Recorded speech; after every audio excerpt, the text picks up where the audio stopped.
Let's talk about Utah at home versus Oregon.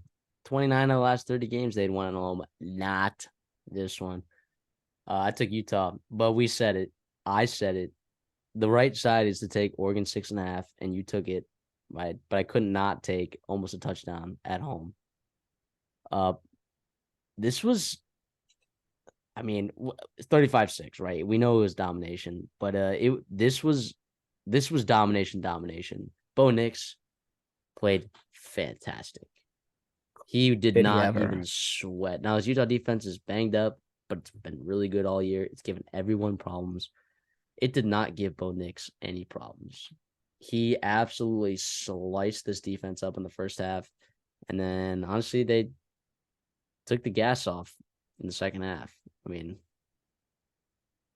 Well, yeah, once they went up 35-6, it was kind of like, let's get out of here. Let's get yeah, healthy let's not get for injured, that is their what it November was. run. I just it reminded me of like Oregon's a wagon right now. They're playing really good football. I know like Utah does not get blown out. In my opinion, like I know they're battling injuries, but they're just so well coached. They're so talented at home. Like it's hard to blow out a team like that, and they did it. I think that speaks a volume about how good and how just a well-oiled machine that Oregon is right now. Dan Lanning has him playing. Bo Nix, obviously veteran guy. Bucky Irving. I mean, we said it in the preview. We've said it all year. He he needs to get more national love. He's sensational. That one run, he ended up down in the 1 yard line, but that was just pure power, vision, acceleration. It was incredible. It was really, really incredible. And obviously that defense is playing really good. I know, I get it. Utah is not Washington. Utah is not Georgia or Michigan. Bryson Barnes is not JJ McCarthy. But Utah doesn't matter. Like they're a good football team at home. This was impressive. Do not lose sight of that. This was really, really impressive.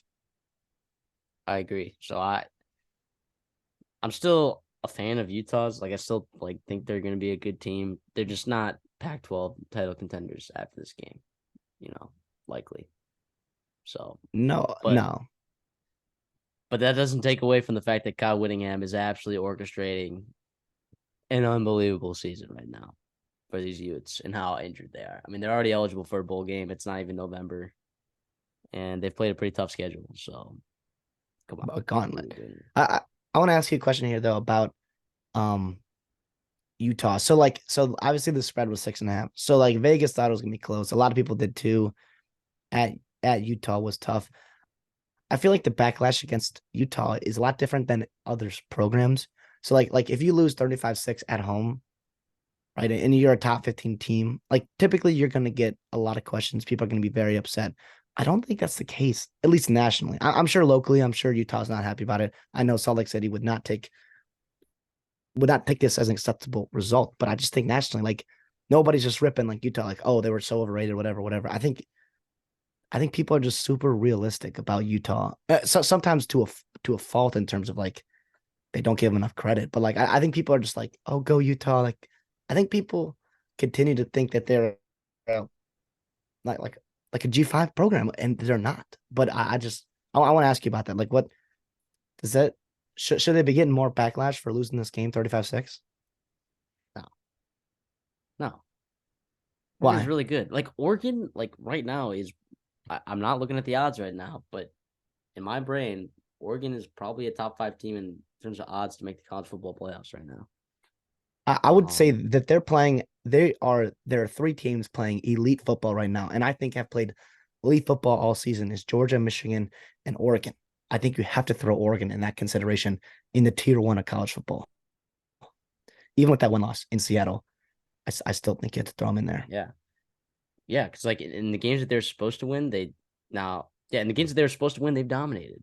And Washington, I mean, they were 3-point dogs on the road, and they lost a game that they probably are capable of winning, and that I would think they'd be favored if they were to play again.